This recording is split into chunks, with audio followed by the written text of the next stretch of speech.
Amen. Magandang gabi po sa ating lahat. Salamat po sa pribilehyo na makapag-share ng salita ng Diyos sa lugar na ito. Ang hindi pa po nakilala po sa akin, ako po si Brother Rosendo Kaasi from Nueva Vizcaya. Doon po ako pinanganak sa bundok din po. Bundok ako pinanganak, pero ngayon ay umunlad na yung lugar. At parang magmumunisipyo na yata yung lugar na dating kinalakihan ko, na hanggang dito ang putik, na kariton lang ang nadaan, pero salamat na develop yung aming lugar doon. At ako po ay tinawag ng Diyos 2004 in National Baptist Youth Convention 5 sa Baguio City. Dinala po ako ng pastor ko po doon, yung lately pastor ko na si Pastor Roy Solomon. At ako po ay tinawag po ng Diyos sa isang preaching. Ako po yung nag-enroll ng Bible College year 2004 at nagtapos po ako year 2012. 2012 lang po. At 2 months pa lang ako, 3 months pa lang po akong graduate, ay pinalayas na po ako sa San Pedro. At one early Wednesday ay nagkaroon po kami ng area leaders meeting at bigla pong sinabi ni Dr. Ed, ipag-pray natin si Brother Sendong ang tawag sa akin na ating ilalagay sa bundok, sa tribo. At ako po ay nag-isip. Marami po kaming nandun, 32 area leaders. Ako ay nag-iisip, bakit kaya ako ang nailagay ng Diyos kay pastor? Hindi ko po alam, pero ang Diyos po ang siyang may layunin. Kaya ako po ay sumunod. Thursday, wala po siyang sinasabi. Sabi niya sa akin, magpipray lang ako.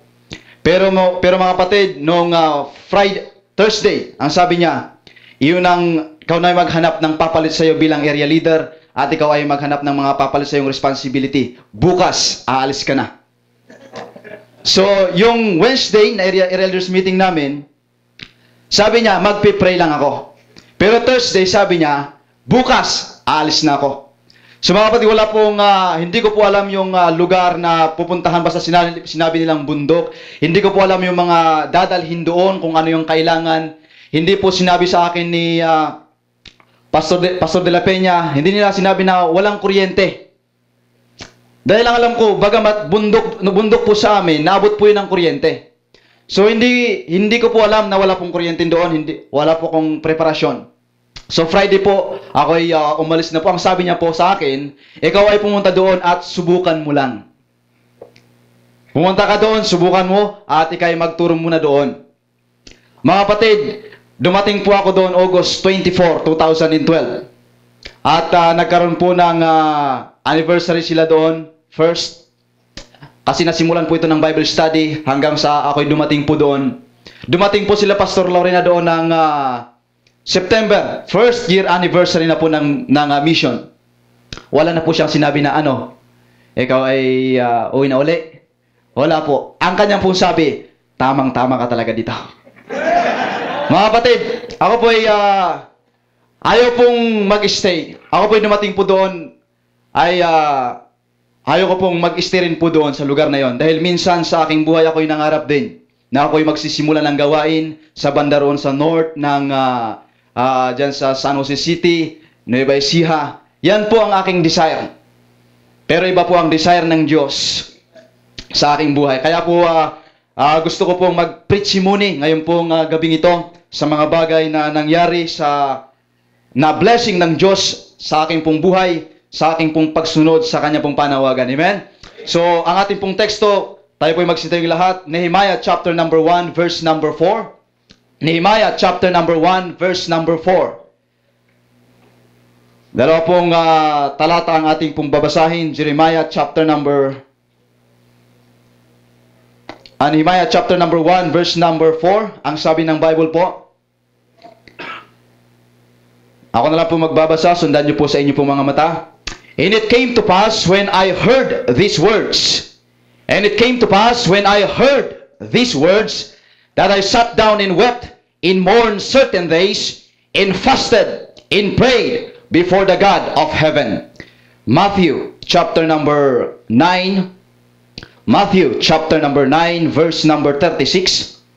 Matthew chapter number 9, verse number 36. Sabi po ng Bible, But when he saw the multitudes, he was moved with compassion on them, because they fainted and were scattered abroad as sheep having no shepherd. Tayo po'y manalangin. Dakilang Diyos, salamat po sa gabing ito, sa pagkakataon o Diyos na kami po ay makapagbulay sa inyo pong salita. At sa ganang inyo pong lingkod, Panginoon Diyos, wala po akong magagawa kung ang Balang Espiritu po hindi po gagalaw sa aming pong kalagitnaan. Kaya kami po humiling po sa inyo ng biyaya at kapangyarihan, at kami po ipatawarin po ninyo sa lahat ng karumihan at kasalanan. At bigyan niyo po ng pagkakataon kami na kayo patuloy, O Diyos, na makaunawa ng inyo pong salita at mahamon, Panginoon, sa gawain, makapagpanatili at makapagpatuloy hanggang sa inyo pong pagdating. At higit sa lahat, O Diyos, ay matapad po namin ang layunin po ninyo sa amin bilang kami Kristiyano. Sa pangalan ni Jesus, Amen. Tayo po ay makakaupo na. Salamat po. At ako po ay nagpapasalamat sa pribilehiyo na makapagsalita po sa church ng aking pong professor sa Bible College. Salamat po sa kanilang inimpart na knowledge at learning sa school po ng Baptist Heritage Bible College. So isang bagay po na mahalaga sa ating buhay bilang tayo ay Kristiyano, ayun pong ating naririnig. Sabi po mga kapatid ng verse number 4 na ating binasa, "And it came to pass when I heard these words." Mayroon pong nangyari nung si Nehemiah po ay nakarinig. Bagamat tao po ang nagsabi at sa tao po niya ito narinig. Pero ang Diyos po ang siyang bumulong sa kanya pong tainga at mayroon po siyang narinig at siya po'y kumilos. Mayroon po siyang ikinilos sa kanya pong narinig. Sa binasa po natin sa pangalawang talata, sabi niya po dito, "But when he saw," mahalaga rin po mga kapatid yung atin pong nakikita. Amen? Mahalaga po yung ating nakikita. Sapagkat kung ano yung nakikita natin, ay siya pong papasok sa atin at dapat mayroon po tayong aksyon o mayroon po tayong ikikilos sa atin pong bagay na nakita. Amen? Kaya nga sabi ng Biblia, sa Matthew, "But when he saw," ang ating pong Panginoon Kristo, ay mayroon po siyang nakita. At nung ito po ay kanyang nakita, ayun po ang nagpakilos sa kanya. Amen? At si Nehemiah mga kapatid, ay mayroong narinig at mayroon din pong siyang ginawa sa kanyang buhay. Mga kapatid, isang bagay na katotohanan, bilang tayo ay Kristiyano, hindi lang po tayo nag-a-attend ng church, hindi lang po tayo nagsisimba, hindi lang po natin ginagawa yung mga bagay-bagay na gawain ng Kristiyano, pero mga kapatid, dapat mayroon pong nangyayari sa atin kung tayo po ay nakakarinig ng salita ng Diyos at nakikita po natin yung sitwasyon ng simbahan, sitwasyon ng pangailangan, sapagkat lahat po tayo mga kapatid ay mayroon pong panawagan, at ang panawagan mga kapatid na tayo pari-parihas ay patungkol po sa kaluluwa. Amen? Ang lugar po ng Mindoro mga kapatid ay narating ko. At nung pagdating ko po doon sa lugar, sabi ko, 1 taon lang ako dito. 1 taon lang ako. Magde-develop at magte-train lang ako ng leaders at ako'y bababa sa bayan.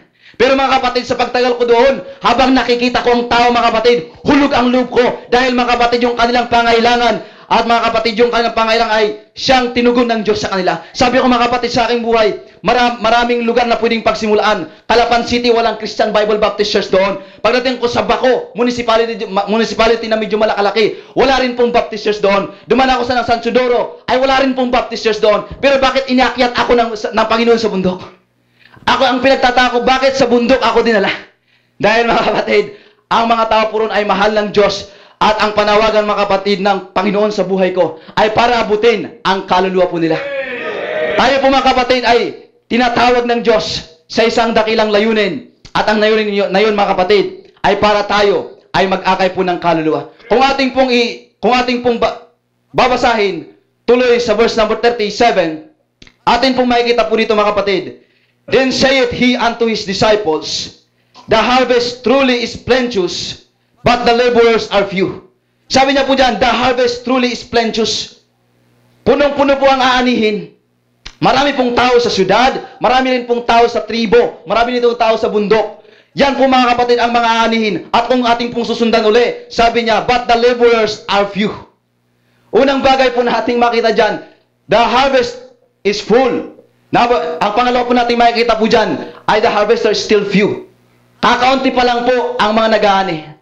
Kakaunti pa lang po ang mga sumasama sa pagsusoul winning. Kakaunti lamang po ang sumasama upang humayo. Kakaunti lamang po yung mga ngaral sa Mindoro. Kung iisipin po natin, tatatlo lang po kami doon. Isa sa Christian Bible Baptist Church, Taguig. Dalawa po dito sa Christian Bible Baptist Church, Bawan. Kami po ni Kuya Bart. Magkasama habang buhay. Dumating po ako sa San Pedro, area leader ko po yon. At pumunta po ako sa mission. Kasama ko pa rin po si Sir Bart. Pero mga kapatid, isang lamang pong layunin.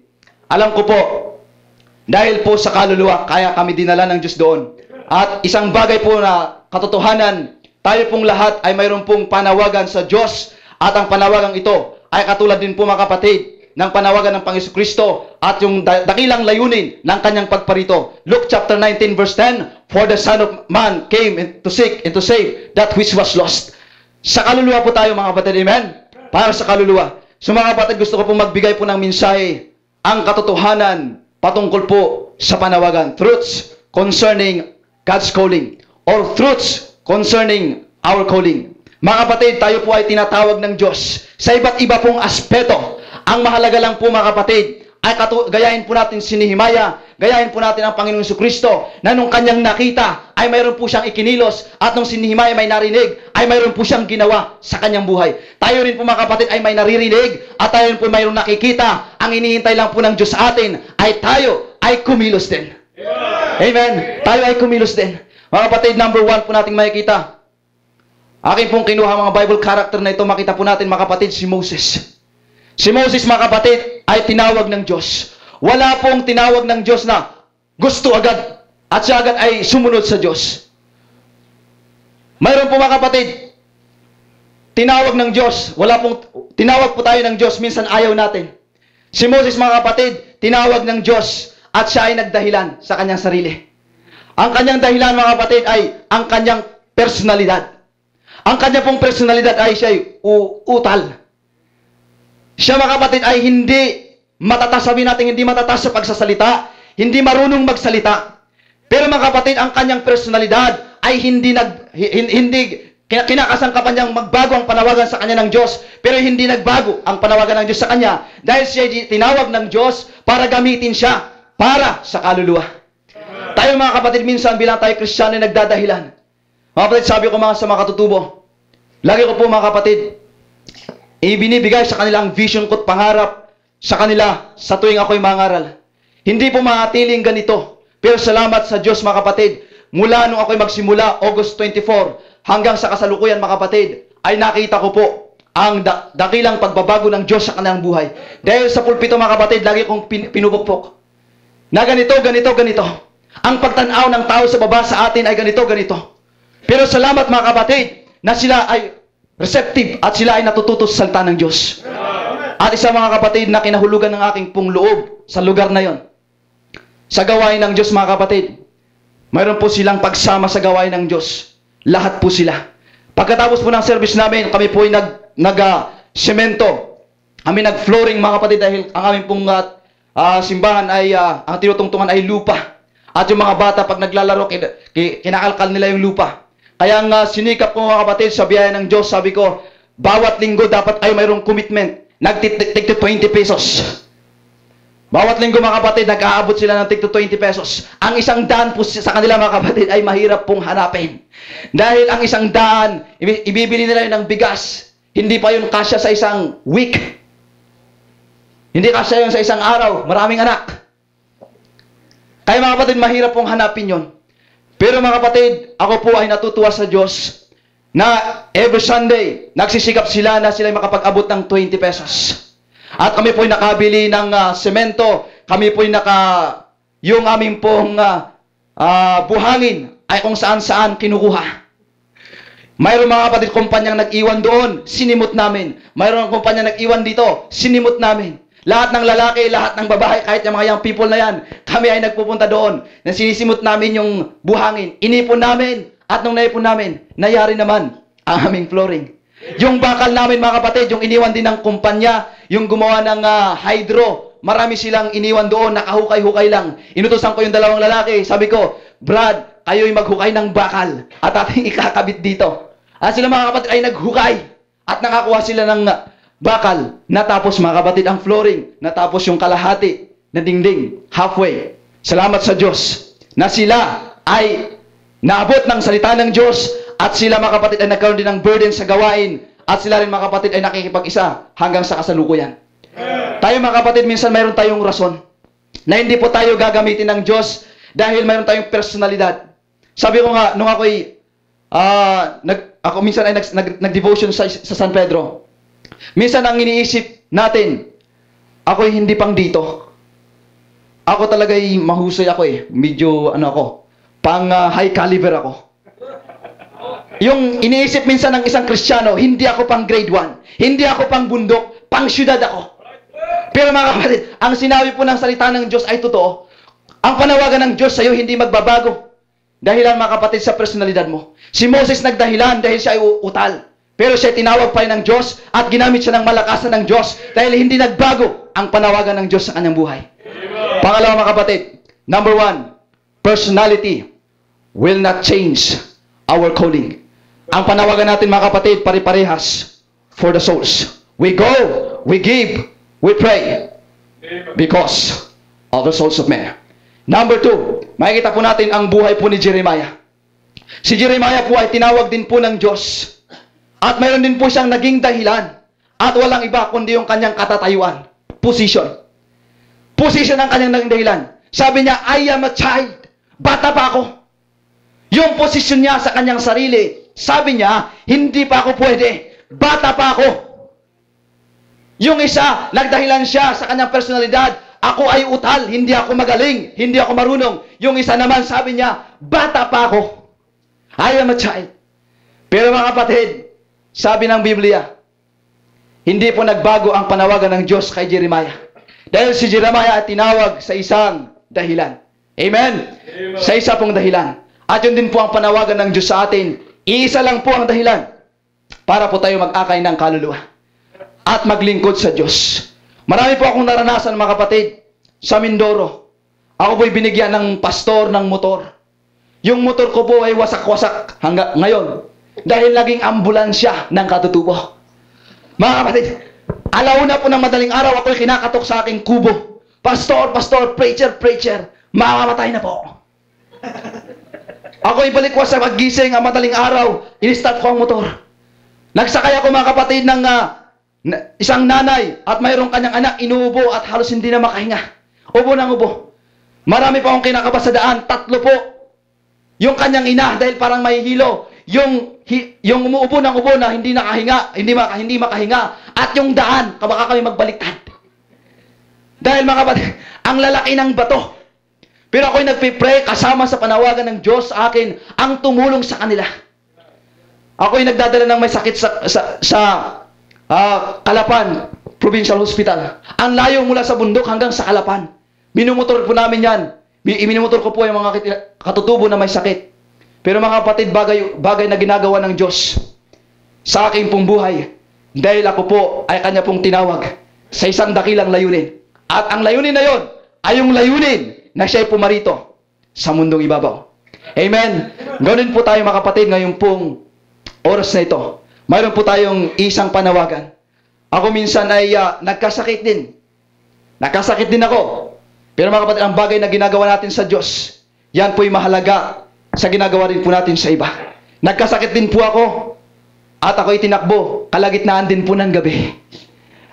Ako'y nanigas. Bigla na ako nanigas. Hindi ko po alam ang dahilan. Baka siguro dahil ang kinakain ko ay ginataang pa ko. Pero ako'y nanigas, gabing-gabi. Ako'y tinakbo mga kapatid sa Calapan. Pero makita mo, yung mga taong tinuruan mo, at yung mga tao mga kapatid na minister mo, ay sila mga kapatid ay kinabukasan, ay naroon. Walang pamasahe, pero sila'y nanghiram, at sila'y sumugod sa ospital ng Calapan. Ako'y nasa emergency room, observation room. Sila mga kapatid ay nagpipilit pumasok. Sabi ng gwardya, hindi po pwedeng pumasok. Ito po ay nasa observation room po siya. Sabi nila, kami malayo pa. Kami nangutang pa na pamasahe namin. Pamasok kami, pastor namin yan. At sila mga kapatid ay pinatuloy. Pinatuloy nila yung 5 na katutubo na pumasok doon. At alam natin po ang isang dahilan. Dahil po sa isang bagay na tinupad natin sa ating buhay, panawagan ng Diyos para sa kanilang kaluluwa.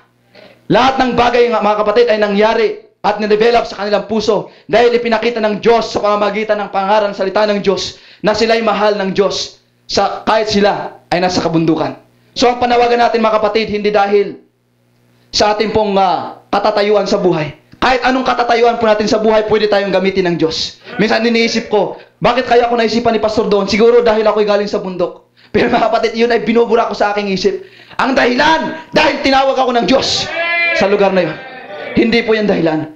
Point number 3, hindi lang po personality, hindi lang po position, yung katatayuan, kundi makita rin po natin si Jonah.